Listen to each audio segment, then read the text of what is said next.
1 литр сүттен 1 килограмм үй жағдайында сыр жасаймыз.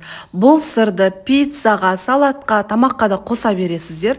Осылай күшті болып шығады, дәмді болады. Міндетті түрде жасап көріңіздер. Алдымен 6% сүтімізді осылай кастрюляға құйып, жайлап қайнайын деп жатқан уақытта творогымызды саламыз. Үйде бұзылайын деп жатқан творогтарыңыз болса, осылай жасап жіберіңіздер. Сары суы осылай бөлініп шыққаннан кейін сүзіп аламыз.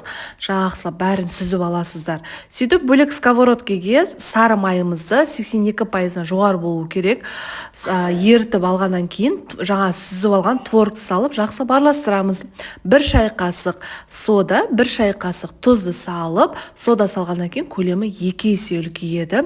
Жақсылап тұрып араластырасыздар. Ең соңында жұмыртқаның бір сарысын қосып жүріп тағы да араластырамыз. Міне көрдіңіздер ме, уже сырдың консистенциясына ұқсап барады. Сөйтіп оны кез келген ыдысымызға, контейнерге салып, бетін жауып, бір түн холодильникке қалдырамыз. Бір түннен кейін өзінің формасы қатып шығады. Осылай күшті сыр болады. Міндетті түрде жасап көріңіздер, құрбыларыңызбен бөлісіп қойыңыздар, олар да жасап көріңіздер.